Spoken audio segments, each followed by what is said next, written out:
Hello student, good morning. आज हम आपके लिए लेसन नंबर 15 के क्वेश्चन नंबर 27 से स्टार्ट करेंगे। क्वेश्चन है, व्यापार घाटा क्या है।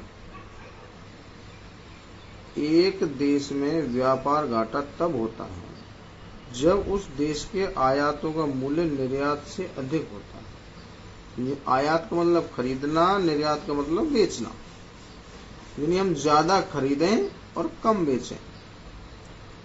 एक छोटा सा उदाहरण मान लो, हमने 100 रुपए का माल खरीदा व्यापार में और 50 रुपए का माल बेचा, तो हम कितने घाटे में रहे? 50 रुपए के।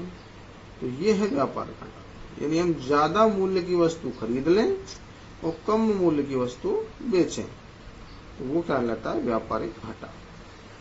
आगे देखिए अगला क्वेश्चन, भुगतान संतुलन किसे कहते हैं? एक देश का शेष विश्व के साथ यानी बाकी देशों के साथ एक वर्ष में समस्त लेन देन का संक्षिप्त विवरण भुगतान संतुलन कहलाता है। यानी एक देश का विश्व के अन्य देशों के साथ जो भी लेन देन है उसका पूरा डाटा, बैलेंस जो निकाला जाता है वो भुगतान संतुलन कहलाता है। कितना निर्यात किया, कितना आयात किया। विश्व बैंक की स्थापना कब की गई? विश्व बैंक की स्थापना 1944 में की गई। उदारीकरण किसे कहते हैं? अर्थव्यवस्था में अवांछित नियंत्रणों, अवांछित का मतलब है जिनकी जरूरत नहीं है, एवं प्रतिबंधों को समाप्त करके सरकार को सुविधा प्रदाता की भूमिका में ले आने की प्रक्रिया क्या कहलाती है?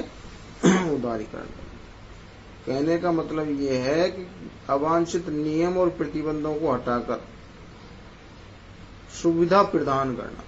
जैसे कोई उद्योग है, लाइसेंस में ज्यादा नियम कानून है, लाइसेंस प्राप्त करने के लिए, कोई भी उद्योग चलाने के लिए क्या जरूरत है? लाइसेंस, यानी रजिस्ट्रेशन कराना जरूरी है। उसके लिए ज्यादा अधिक नियम, कड़े कानूनों को सरल बनाना, जिससे उद्योगों को बढ़ावा दिया जा सके।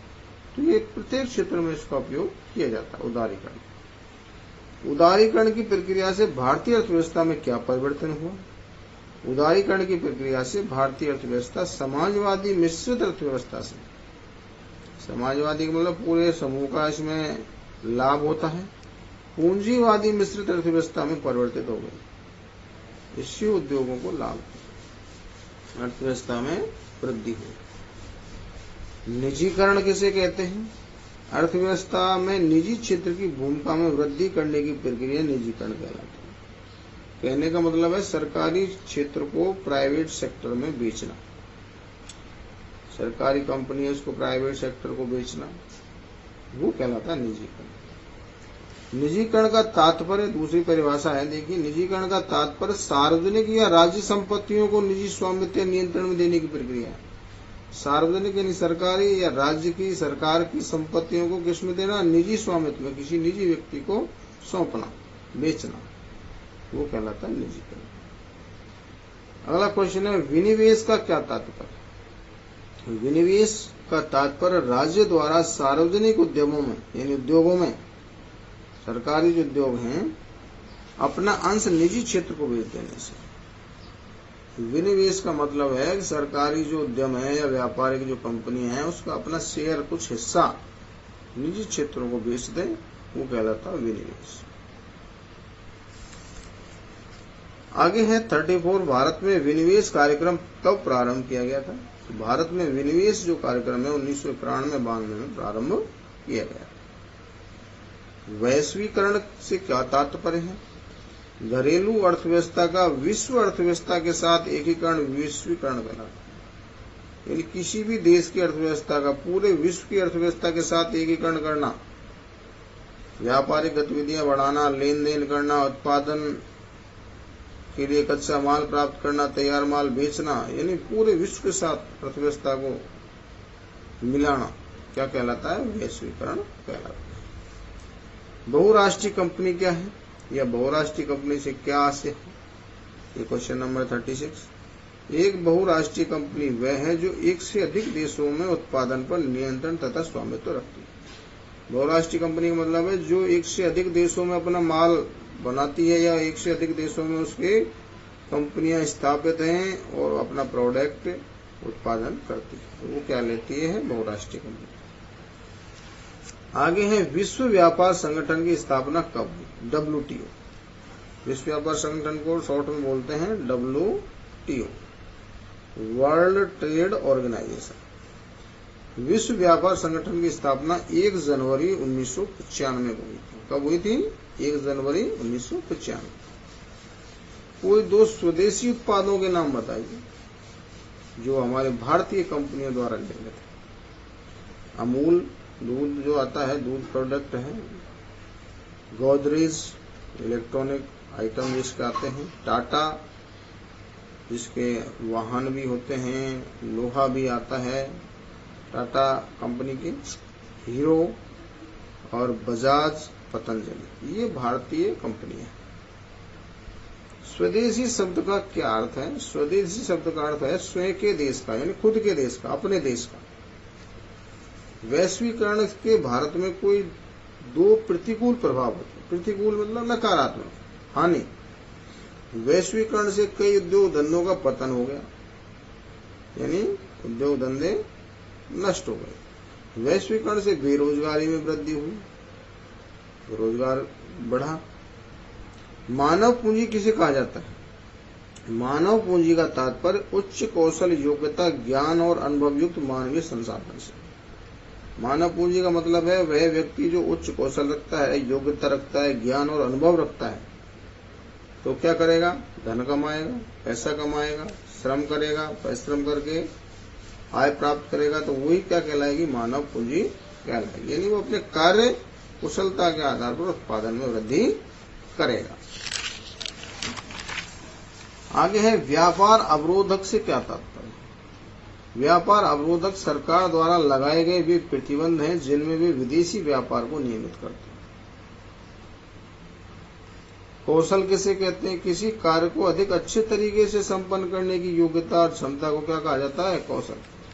किसी कार्य को अच्छे तरीके से करना और अच्छी तरीके से योग्यता के अनुसार, क्षमता के अनुसार करना, बढ़िया तरीके से, वो क्या कहलाता है, कौशल।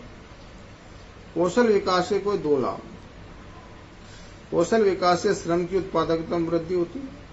अच्छा कौशल से कोई कार्य करेगा तो श्रम से उत्पादकता बढ़ती है। कौशल विकास से श्रम हेतु रोजगार के अवसरों में भी क्या होती है, वृद्धि होती है। व्यक्तियों को रोजगार भी इससे प्राप्त होता है। भारत की कितने % जनसंख्या कार्यकारी आयु वर्ग में शामिल है, जो कार्य करने में सक्षम है। कौन कहते हैं, भारत में 65% जनसंख्या कार्यकारी आयु वर्ग में शामिल है। कार्यकारी आयु वर्ग का मतलब है लगभग 65 वर्ष तक। व्यक्ति अधिकतम उम्र काम करने की कितनी मानी गई है, 65। ये 65-64 के बाद व्यक्ति को कार्यकारी जनसंख्या में शामिल नहीं किया जाता। देखो भारत में किस आयु वर्ग को कार्यकारी जनसंख्या में शामिल किया जाता है, भारत में 15 से 64 वर्ष आयु वर्ग को कार्यकारी जनसंख्या में शामिल किया जाता है। 64 के बाद उसको कार्यकारी मतलब कार्य करने में सक्षम जो है। स्वदेशी की अवधारणा का अर्थ स्पष्ट कीजिए। स्वदेशी की अवधारणा भारतीय कंपनी के उत्पादों को अपनाने। स्वदेशी का अवधारणा मतलब है अपने देश के द्वारा निर्मित, अपने देश की कंपनी द्वारा निर्मित माल को अपनाना और विदेशी कंपनी द्वारा उत्पादित व आयातित माल का त्याग करने पर बल देता है। स्वदेशी का मतलब है अपने देश की निर्मित वस्तुओं को अपनाना और विदेश से निर्मित वस्तुओं को न खरीदना और न ही अपनाना। भारत में राष्ट्रीय कौशल विकास मिशन का प्रारंभ किया गया था। भारत में राष्ट्रीय कौशल विकास मिशन एक कार्यक्रम था जो 15 जुलाई 2015 को आरंभ किया गया। विश्व युवा कौशल दिवस कब मनाया जाता है, विश्व युवा कौशल दिवस 15 जुलाई को प्रतिवर्ष मनाया जाता है। विशेष ध्यान रखें। भारत में कौशल विकास हेतु चलाए गए के लिए 2 कार्यक्रमों के नाम लिखिए। 2 कार्यक्रम देखिए, राष्ट्रीय कौशल विकास मिशन, दूसरा है प्रधानमंत्री कौशल विकास योजना। ये भारत में कौशल विकास हेतु चलाए गए कार्यक्रम हैं। अगला है भारत में आर्थिक सुधारों के अंतर्गत किसे अपनाया गया, यानी आर्थिक सुधार जो 1991 में किए गए थे उसमें क्या क्या चीजें लागू की गई थी। तो भारत में आर्थिक सुधारों के अंतर्गत उदारीकरण, निजीकरण तथा वैश्वीकरण की अवधारणा को अपनाई। ये विषय ध्यान रखें, 3 चीजें लागू की गई थी आर्थिक सुधारों में। प्रश्न, बड़े प्रश्नों में भी ऐसे प्रश्न पूछे जा सकते हैं कि भारत में आर्थिक सुधारों के अंतर्गत क्या क्या कार्य किए गए थे। तो उसमें देखो, उदारीकरण अपनाया गया, निजीकरण और वैश्वीकरण। विस्तार से इनके बारे में हम अगले क्वेश्चनों में पढ़ेंगे। तो विद्यार्थियों, आज के लिए इतना ही। और यहाँ तक किसी विद्यार्थी को समझ में नहीं आया तो कमेंट में जाकर जरूर पूछें। थैंक यू, धन्यवाद।